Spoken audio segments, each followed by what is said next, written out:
shaped by centuries of British history. From state occasions to grand weddings, every aspect of their lives is governed by traditions. For the nation, they provide spectacular moments. Everything the royals do has symbolism, has significance. We take a look through the royal rulebook from the very beginning.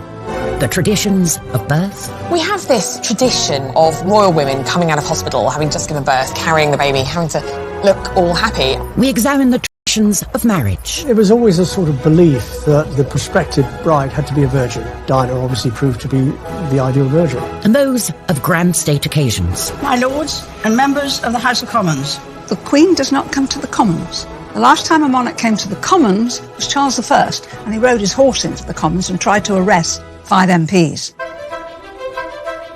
We meet the photographer who spent decades covering royal traditions. I was actually witnessing history in the making, no question about that. And we shine a light on the modern royals who are shaking up the system by doing things their way. I loved that Meghan came out and really showed her post-bump. We reveal the moment Obama got it horribly wrong. You can see Her Majesty sort of look at President Obama as if to say, oh my gosh, what are you doing? And the incredible letters from Princess Margaret to Parliament when she nearly caused a crisis by breaking tradition. She said, I am particularly anxious that whatever may happen may not cause any embarrassment either to you personally or to the government. She knows everything is hanging on this. These are the secrets of the royal traditions. Royal traditions take centre stage in our nation. Grand ceremonies with thousands of years of history form the very fabric of our society. These royal occasions, rich in pomp and ceremony, set us apart from the rest of the world. The Queen sees tradition, sees ceremony as absolutely vital to maintaining the strength of the monarchy. That to me is what makes the royal family the royal family. It is the kind of protocols and traditions that they've had for centuries. When it comes to traditions, royal marriage is steeped in them. But as a result, monarchs can't always marry who they want. Prince Charles met Camilla when he was young and single. He was introduced to her through her flatmate. Camilla had been dating Andrew Parker Bowles, and then they split up in 1971. She then met Prince Charles. Apparently, she said, my great-grandmother was the mistress of your great-great-grandfather, so I think we have something in common. Romance blossomed, but as a royal...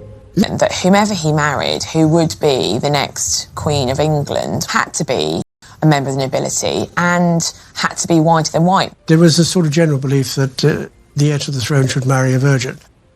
The pressure for Prince Charles, and really everybody else before him, was huge. You know, there are all these, ticking of the boxes. Charles's cousin and godmother, Patricia Mountbatten, said Charles never actually asked the Queen for full permission to marry Camilla, but if he had, I don't think it would have been allowed. Charles, no longer the young bachelor, under growing pressure to find the perfect bride. Enter the blue-blooded teenager, Lady Diana Spencer. She was young, she was from a good background, and it was insinuated that she hadn't had a lot of relationships before. There was pressure on him to get engaged and to get married, because at 33, he really had to produce an heir. He'd only met Diana 12 times before they got engaged, so was it really about love, or was he looking to fulfil his role as prince? Prince Philip did write a couple of notes saying, you've got to make up your mind, yes or no. You can't keep this girl hanging around. At 3 o'clock, Prince Charles and Lady Diana appeared for the first time in public. With the words of his father ringing in his ears, Charles bowed to tradition and quickly moved to close the deal. And I'm amazed that she's been brave enough to take me on. And I suppose in love. Of course. Whatever in love means. Particularly now, through the eyes of the 21st century, we watch that interview and just cringe, because he either didn't love her or he didn't know how to tell her he loved her. In July 1981, the traditional fairy tale wedding played out in front of a global television audience of 750 million. But both, in fact, had reservations. A couple of days previously, Diana had had supper with her sisters, And she said, I don't think I can do it. I don't think I can go through with it. And one of them said, bad luck, Dutch, the nickname for Diana, bad luck, Dutch, your face is on the tea towel now, you've got to do it. And she already at that point thought that Charles had a mistress in Camilla Parker Bowles, and of course, she was right.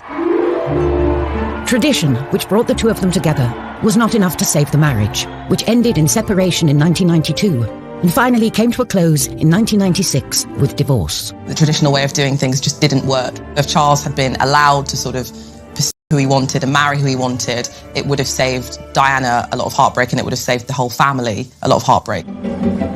Coming up, the very special christening gown, passed down through every royal generation for over a century. The Honiton lace christening gown is the most wonderful symbol of royal tradition. And discover how Princess... But yes, she can marry him, that's fine, but she must lose her title and she will lose her position.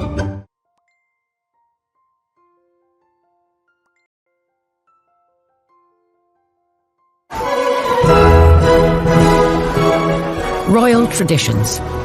They don't just make for grand occasions full of pomp and ceremony. For the Queen, they're an important reminder of the link between God and the monarchy. The Queen is head of the Church of England. She's Supreme Governor of the Church of England. She believes in her role, and believes in her role as being one for life. And for any royal, these traditions start from the minute you're born. The proud and now rested father was the first to arrive this morning.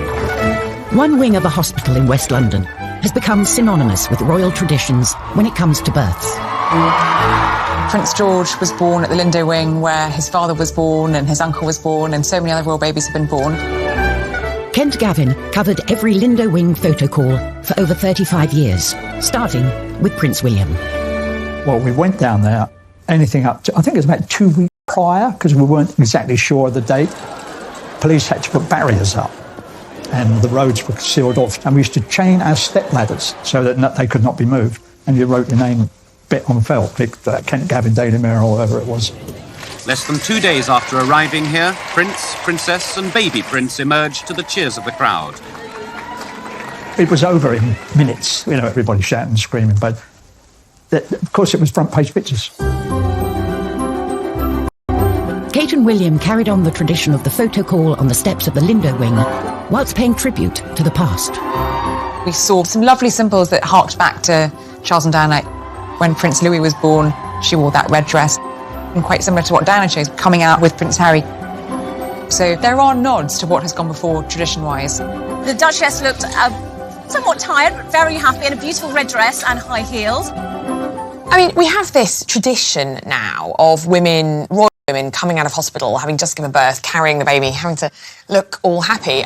Because, of course, previous to this, women had home births. The Queen had all of her 4 children at home, so you wouldn't actually have seen a royal woman, a royal mother, for some time in public. Newcomer to the family, Meghan, decided this was a custom she would sidestep. Meghan didn't want it at all. I mean, she's changed the rule book totally. I don't know whether she went and did it because just changing tradition, she didn't want to have that frenzy. Like Meghan, Julie Montagu married into the British aristocracy, and she doesn't see the appeal either.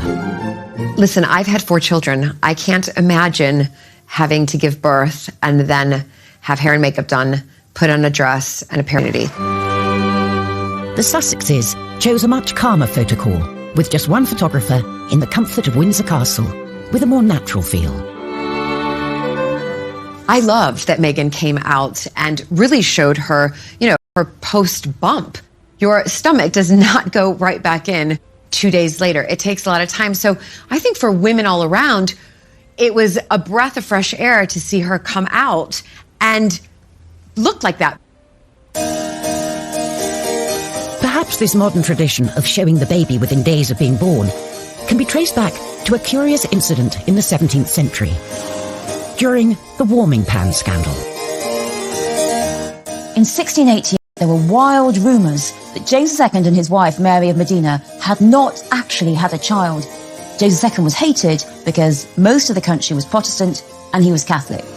His second wife, Mary of Modena, fell pregnant. After not being able to have a child for a long time, suspicion soared. They basically said that Mary of Modena had a fake bump, and she gave birth, apparently, to a son. But immediately everyone said No, she did not. She gave birth to a stillborn child, or a girl, and instead it was whipped away and a new baby was brought in the warming pan.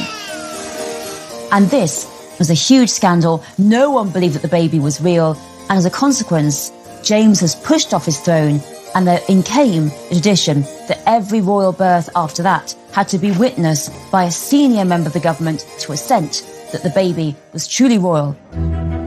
Thankfully, no such scandal with the more recent royal births. And when it comes to traditions, first on the royal baby to-do list is the christening, where everything down to the gown has a story.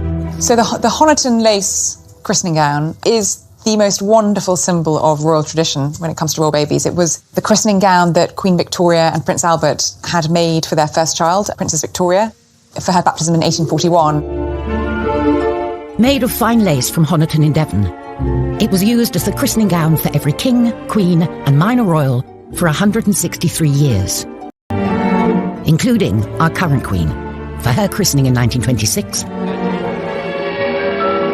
and Prince Charles in 1948. Here is the first picture of His Royal Highness Prince Charles of Edinburgh, second in the line of succession, just 4 weeks old. Over 30 years later, he carried on the tradition with his own son. Granny was christened in this. Great-granny. And I was. But I was christened in this. Looks remarkably well displayed. The Victorian gown. Prince Edward and Sophie Countess Wessex's firstborn, Lady Louise, was wearing it. The Queen noticed that it was looking quite fragile, and she commissioned her dresser Angela Kelly to make an exact replica of it to be worn by future babies. And since 2004, the gown has been worn by every royal baby, right up till Archie. As well as the gown, a big part of the christening experience is the all-important pictures with the family. Kent Gavin was handpicked by the palace as the only photographer for Prince William's big day in 1982. On arrival at the palace, I was given a list of the running order to which I could expect the photo call to take place. And the first one was Diana and Charles, and the only thing was that William was crying his eyes out. But Diana had the solution to on and off during the photo call, and that was to put her little finger in his mouth. About 3 minutes had taken place before that picture was taken because of William hollering and hooting. But then, as it was like military clockwork, the Queen came out, Philip, Queen Mother, just sat down perfectly posed. It had all been organised and rehearsed for us. But it was William who was stealing the show, obviously, because of his crying. And normally, we would have been present for those sort of pictures. This particular picture was the one that most of us ran on the front page. Many years later, William requested a copy of that picture, to which I sent him, and he sent me a very nice letter in reply. That was the last picture on the actual running order. And I walked across to the Queen. I said, "Excuse me, ma'am, but there is one very important picture missing, and that is the Queen Mother, the oldest and the youngest." And she went, goodness me, how we missed that. And she called out, "Mother, mother," and she sat down there. Diana handed William over, and that magic, yes, wonderful picture. And of course the Queen was very grateful as well. She has a whole set of all of these pictures. Royal babies aren't just born into the Windsor family, but into an institution with hundreds of years of strict traditions. In the 1950s, a princess hell-bent on breaking with tradition rocked the establishment when she fell in love with the wrong man.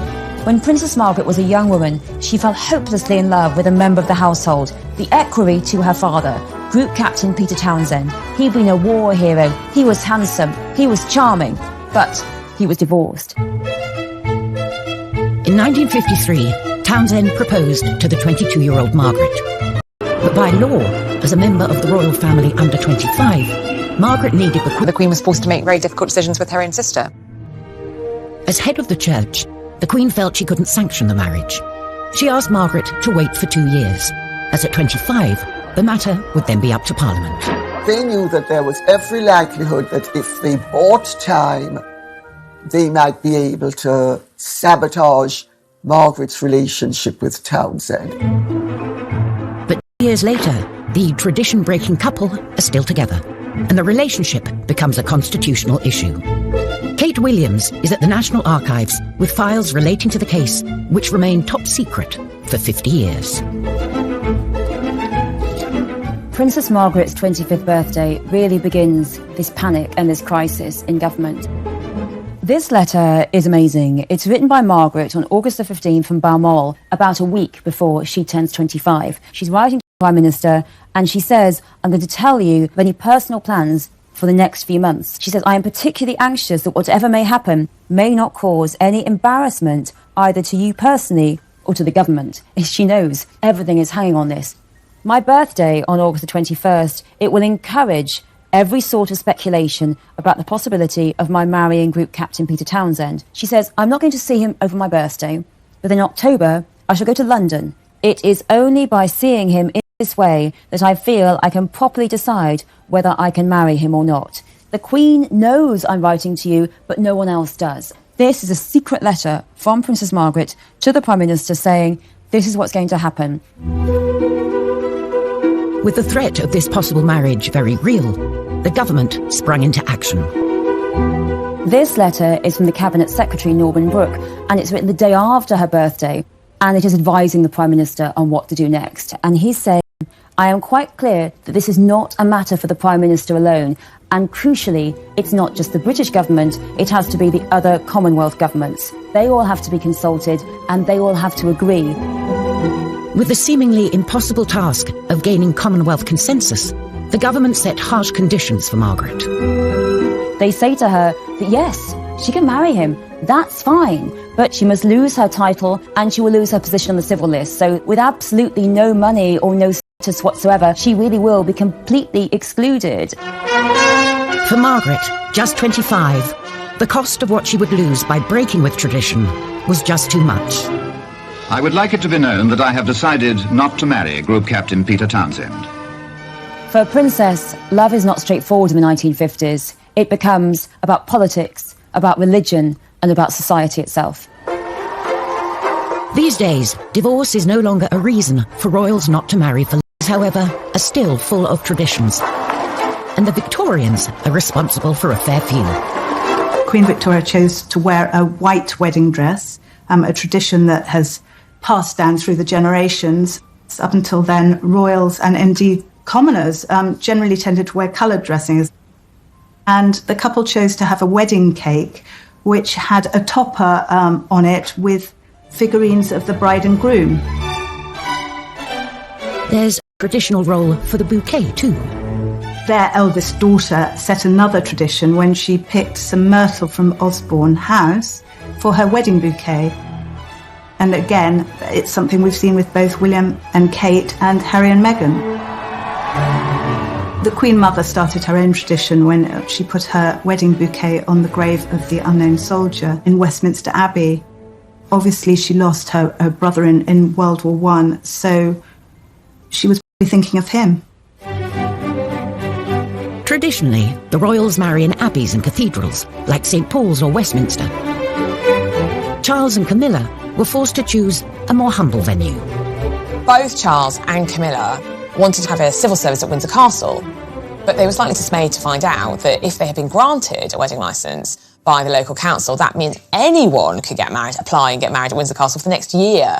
So they scrapped that. And it would mean that we had the heir to the throne getting married in a local registry office in Windsor with, before him, Mr. and Mrs. Smith, and after him, Joe Bloggs and Kathleen from down the road. There's one tradition the nation and the world looks forward to at any royal wedding.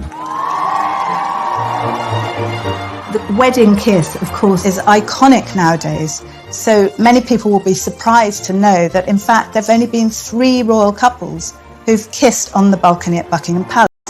There was Princess Diana and Prince Charles. They were the ones that really started that tradition. By the time Fergie and Andrew got married, of course, the crowd were waiting for the kiss. And they played up to the crowd and put their hands to their ears. And then the kiss carried on. Coming up, how the Queen's traditional meetings with her prime ministers were not always ones she enjoyed. Famously, she liked John Major. She didn't care for Margaret Thatcher. How the traditional method of royal execution went horribly wrong. So her head falls out of his grasp, drops onto the floor, rolls along. I mean, it's just horrific.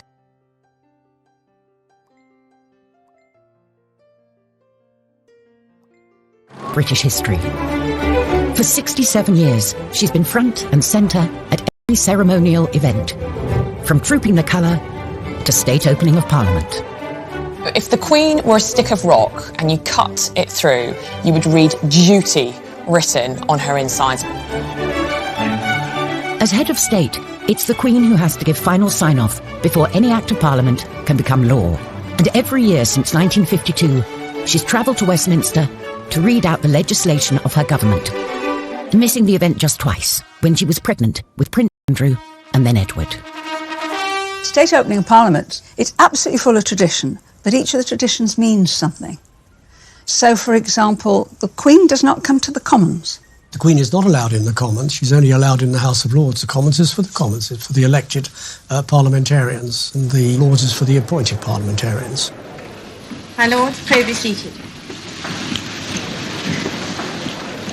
Blackrod the messenger walks down to the Commons, and the doors are shut in his face. He bangs 3 times on the doors. The Commons are summoned. MPs file into the Lords to hear the Queen give a speech outlining the agenda for the coming Parliament. Except for one MP, that is. Well, one of the traditions is that an MP is held hostage at Buckingham Palace. In order to make sure that the Queen gets back, one of the members of Parliament is taken hostage the night before and is not returned to Parliament until Her Majesty is safely away from there. Probably usually an MP that the government don't like anyway. While the words are read out by the Queen, they're written by the government. My Lords and members of the House of Commons. When you're in government, the night before the state opening, you are invited to a buffet supper at number 10. And then the speech is read out so that you know what's in it. There are no surprises. My government will legislate in the interests of everyone in our country. Like all traditions, the ceremonies acted out in Parliament are a reminder of an uneasy past between the monarchy and government. You go back to the 1640s during the time of the Civil War and Charles I's interference with Parliament. He interfered all the time, and Parliament didn't like being interfered with, which is why they chopped his head off. Historically, axe was the traditional method to get rid of a king or queen. And 60 years before Charles I, his grandmother, Mary Queen of Scots, had one of the most grisly executions of all. You'd think, as a royal, that if you had to be executed, it would be done in a very official and perfect way, but not for Mary Queen of Scots. So clumsy. First go, he just bashes the back of her head, and she's heard to groan. The second go, the head's still attached. Finally, at the third go, he gets the head off. He holds up the head to shout, "God save the Queen," by the hair, but Mary was wearing a wig, so her head falls out of his grasp, drops onto the floor, rolls along. I mean, it's just horrific. The spectators in this public execution are shocked and horrified. What a dreadful, horrible public execution for this woman who had been known as one of the most beautiful queens in the world. Thankfully, the monarchy is on a more stable footing these days. And as head of state, the Queen carries out her duty by regularly checking in with her Prime Minister. The Queen traditionally meets with the Prime Minister weekly for an audience, tends to be on a Wednesday. They meet for between half an hour and an hour. The idea is that the monarch is briefed on what's happened in Cabinet from the Prime Minister's viewpoint. The Queen's had a business relationship with her Prime Ministers, but there's some that she's liked more than others. She was very fond of Harold Wilson. She was very fond of Jim Callaghan. Famously, she liked John Major. She quite liked David Cameron. She didn't care for Margaret Thatcher. Margaret was hugely deferential. She adored the monarchy and would be almost kind of crawling, which irritates a strong personality, doesn't it? And Margaret Thatcher may also have rubbed the Queen the wrong way when, in 1982, she took the salute from the armed forces, a role usually reserved for the Queen. Margaret wouldn't have done anything deliberately to insult the Queen. Oh, no. Margaret was very traditional and would have deferred immediately. So there's obviously been a breakdown of communication somewhere that actually that's the Queen's job. On the other hand, she did rather do this a little bit in her later years.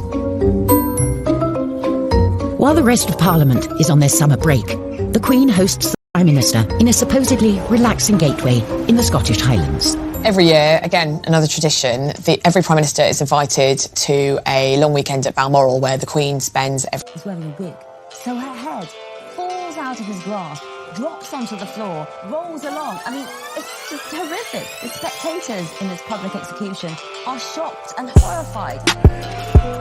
What a dreadful, horrible public execution for this woman who had been known as one of the most beautiful queens in the world. Thankfully, the monarchy is on a more stable footing these days. And as head of state, the Queen carries out her duty by regularly checking in with her Prime Minister. On Wednesday, they meet for between half an hour and an hour. The idea is that the monarch is briefed on what's happened in Cabinet from the Prime Minister's viewpoint. The Queen's had a business-like relationship with her Prime Ministers, but there's some that she liked more than others. She was very fond of Harold Wilson.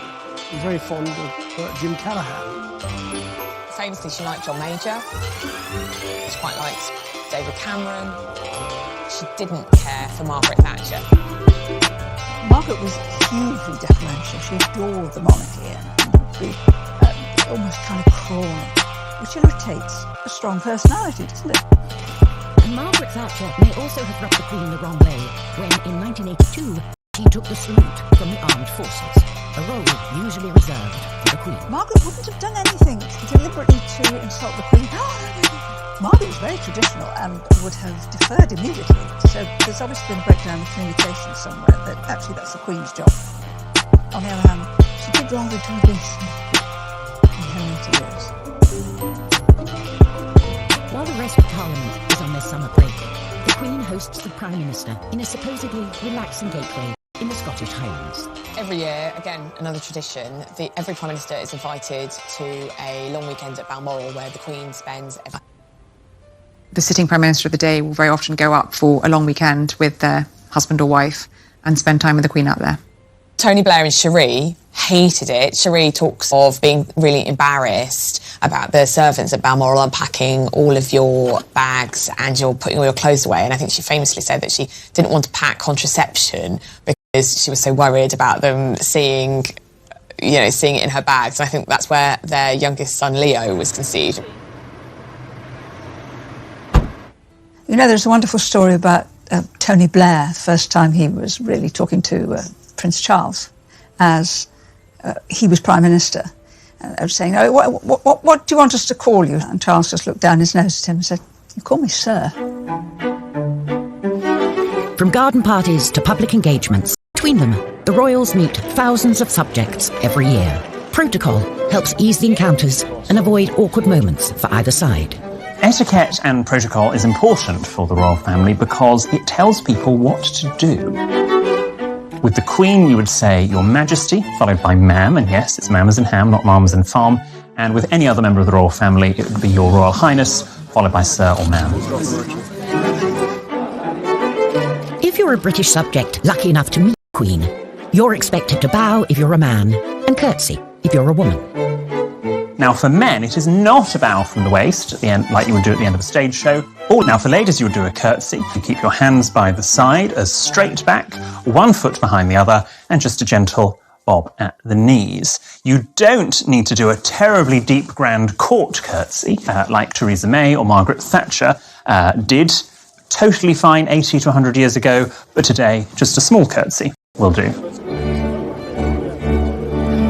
We need to show the monarchy some respect. So when Her Majesty has finished interacting with us, if we are the ones leaving the conversation, we don't show our back. We don't just go, yeah, bye, and walk off like so. Instead, you take a few steps backwards before turning and walking away, trying not to show your back.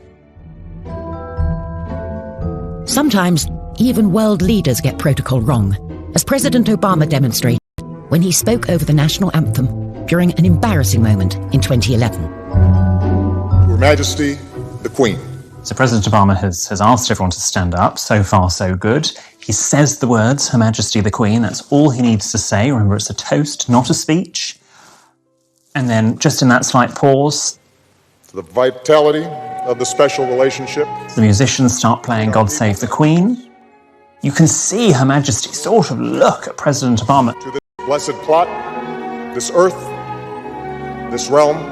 And then Her Majesty herself breaks protocol. She actually interrupts the national anthem. The Queen.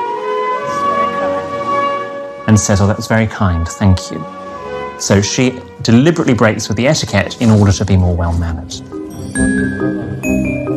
For the monarchy, a break with protocol is rare, but occasionally it attracts people who are rule breakers keen on shaking up the system. Princess Diana was kind of the ultimate royal rule breaker, really, because she dragged the royal family kicking and screaming into the 20th century. She definitely helped transform the monarchy, and I think the royal family we've got today, especially through our boys, is very much through her influence. The Broderick ward of the Middlesex Hospital is the only specially designed AIDS ward in Britain. It was how she engaged in her charity work, which was perhaps the biggest departure. She was really the first royal we saw in public hugging children, putting children on her lap. When we did the HIV/AIDS campaign, we were tackling serious misunderstanding and prejudice. We had a disease that was rampant and that was killing people in a horrible way and for which there was no cure. She came, she sat on the beds of somebody who was dying of AIDS, she held their hand, and it made a difference. It really did. But this break with tradition came at a cost. By opening up more to the press and the public, she grew more vulnerable to the darker side of... A couple of weeks ago, and I got into a taxi, and two paparazzi pulled up at the lights. One got off the back of the bike, undid the cab door, and she fell into the well of the cab. And he said, this person, raise your head, I've got a mortgage to pay. She was in tears when she related that story to me. I just felt for her. Behind the scenes, the monarchy wasn't happy with the change Diana was bringing. She was viewed by many within the institution as someone who was shaking things up too much. We wanted something a bit more safe, a bit more homespun. And she said, no, these are the things that need attention. These are the things that need to be talked about. It wasn't just how the royal family operated that Diana changed. She also changed the traditional way in which royals dress.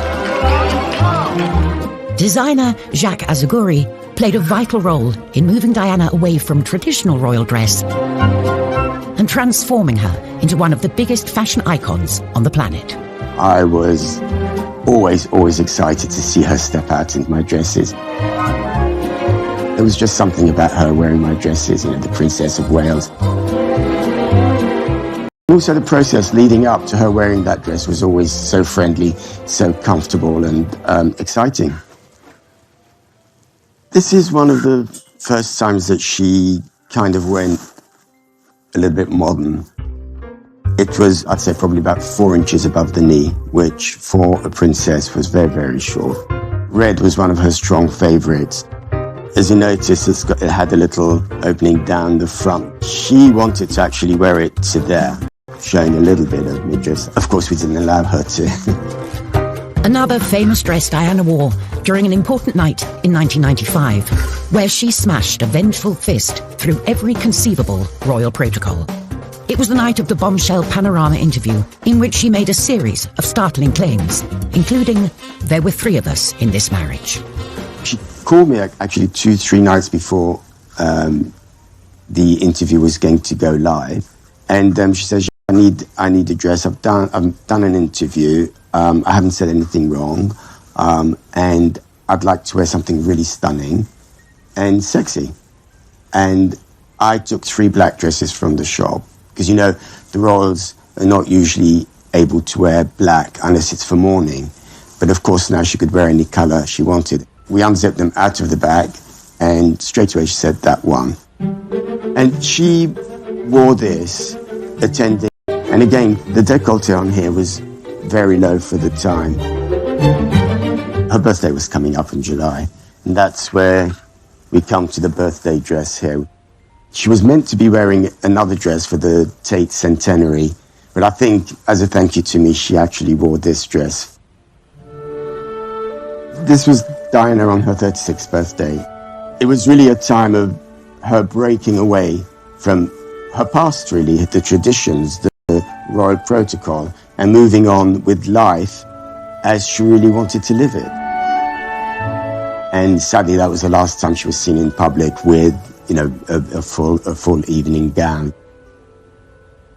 To Jacques, I was quite overcome on opening the parcel. I'm absolutely thrilled to have been given such a beautiful dress for my birthday. Thank you more than I can possibly say for making this day particularly special. Lots of love, Diana. Coming up, Meghan Markle's bumpy introduction to the world of royal traditions. Meghan was criticized for one of the most minor things I've ever heard about, like having a messy bun. And how the royals are kickstarting new traditions fit for the 21st century. When Sussex Royal came about, it racked up over 3 million followers in less than 24 hours, and that broke a Guinness World Record.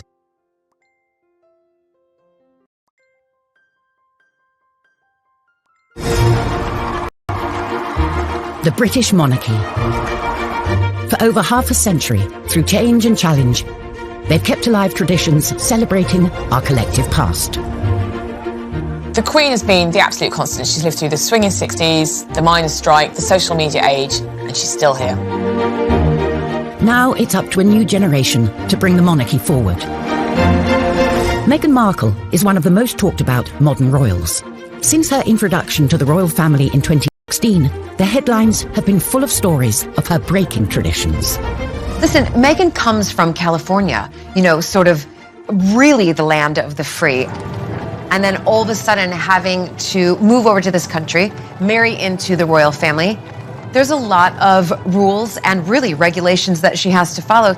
It must be a real shock for Meghan because she was this independent Hollywood actress doing what she wanted, essentially.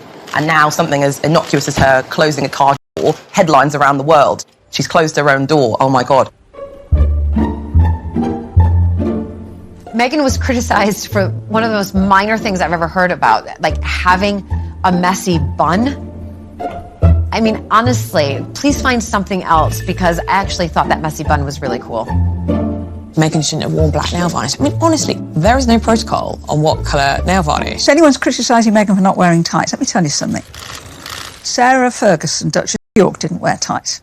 I was at an event as minister where she came to do an opening, and she turned up actually looking scruffy, which is a no-no, because the people who are there, they come to see the magic and the style and the grace of royalty. Kate, who stuck to the traditions rulebook, received the opposite criticism from Meghan when she was labelled robotic. I get to see them privately, the royals, and drinks receptions, and she's actually got a wicked sense of humour. But I don't think Kate feels that she can ever kind of let that show publicly, because that's not really what's expected of her as the wife of a future monarch. The young royals are creating new traditions fit for the 21st century, thanks to the new digital age. The social media development, you know, in the royal family has been a big thing in the last few years. You've seen Instagram accounts. But when Sussex Royal came about, it racked up over 3 million followers in less than 24 hours, and that broke a Guinness World Record. So you can see that there's definitely an appetite for people wanting to know what the royals are up to all the time. And it definitely gives them much more control over the story that they want to tell. For Prince William, being able to take back control is personal. William and Kate rarely allow their children to be seen in public, so their presence here guarantees a media frenzy. I was on a shoot with Prince William. We were talking about how things were regarding his mother. And he said, I can assure you that I will never, ever let happen to my wife or my children to what happened to my mother. Kate has increasingly taken the tradition of royal photography into her own hands.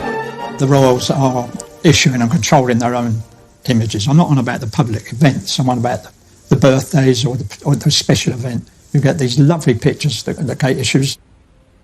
It's taking the sting out of the paparazzi, if you like. As is tradition, the monarchy will one day pass over to Charles. I think Prince Charles in many ways will be a very good sorbet monarch. He'll be a lovely palate cleanser between what we have now and what we will have in the future. Charles, I think, sees the future of the British monarchy similarly to some of the European monarchies, which have kind of massively slimmed down. We've seen that in balcony appearances. You know, we've seen just the Queen with Prince Charles and Camilla and his sons and their spouses. And unlike the Queen, whose opinions remain secret, Charles has already expressed his views in public on topics ranging from the environment to architecture. Charles, I know that he is itching to get involved in government politics and itching to get involved in lobbying at that level. I can only urge you to think of your grandchildren as I think of mine, and of those billions of people without a voice. What he will find very hard to do will be to curb his statement of his opinions, or pushing the government to do things. We don't want the royals to take sides. We really don't want the royals to express opinions on things. Whoever is on the throne, and whatever they wish to express, one thing is for certain. These royal traditions, which have been at the very heart of our nation and monarchy, will remain. This is what makes the United Kingdom, this is why we get the number of tourists we do get, because we do have tradition. And our traditions go back historically hundreds of years, and it's important that we maintain them. Royal traditions are like the fulcrum around which the family circulates. Individuals come and go, but the royal traditions are always there. All those great British traditions will remain. That is what makes the royal family the British royal family.